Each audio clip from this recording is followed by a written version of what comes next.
Alright, so checking the trailer parks and the old mobile home parks didn't really do us a lot of good as finding anything edible to grow. Found a few interesting trees, a few interesting plants, and, well, just some interesting stuff in general, but nothing edible. So, I sent Rusty out on his bike and he did a little scouting for us, and we've got a few different fruit trees that we're going to go raid. So let's go do that. So right across the street from my place we've got a really nice peach tree. I'm just going to take a few clips off of this.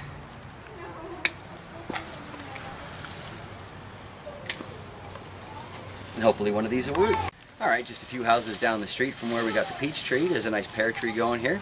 We asked and they're okay with me taking a couple clippings off. I don't want to take too much. It's not a very big tree to begin with.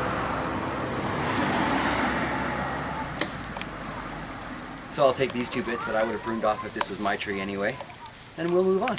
Alright, so a couple blocks away from the house we found a beautiful specimen of a walnut tree.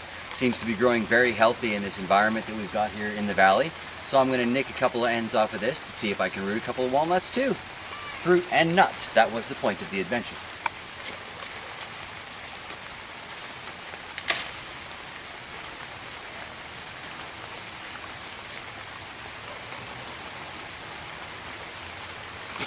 But I want to keep it legal, so I've got to get stuff on this side of the fence.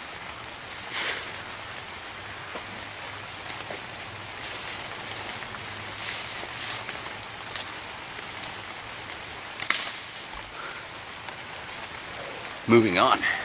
Alright, so as we're continuing our little walk around here, found a tree with these little spiky balls on it, cut it open, and chestnut tree.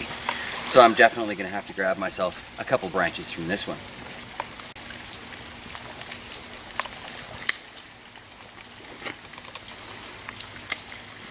Do a little light pruning for the locals.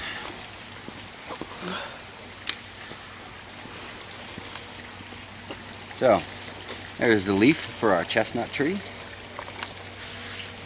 And luckily, there's walnuts on the walnut tree, so I'm not going to get too confused. Moving on. Alright, so we have actually found the tree that this whole search has been all about. We found basically a crabapple tree. These ones look a little bit larger than what I grew up with.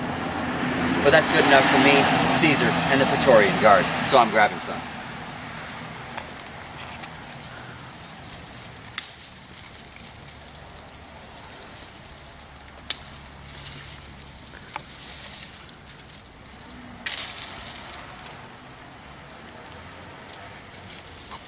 Alright, just tuck these in a bag and we can carry on.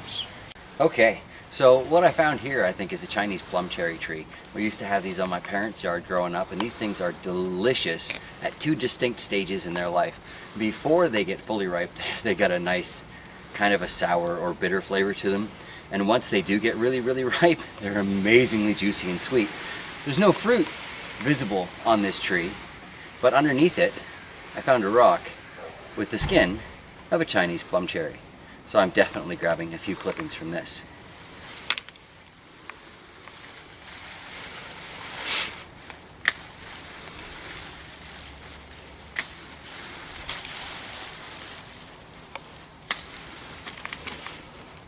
We're going to have a veritable fruit orchard by the time we're done today.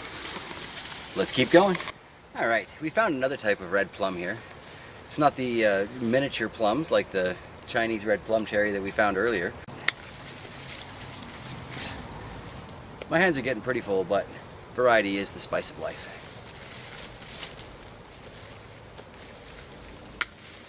We'll leave the ones with the fruit on there for the people that actually own the tree. Alright, let's go. I think I'm good. Okay, so I got lots of different varieties here. Lots of things to try and root. Hopefully, this is the beginning of my permaculture garden. Alright everybody, thanks for coming along on this foraging. Go around your own neighborhoods, see what you can clip and grow for yourself. Happy gardening, happy adventures, have a great day.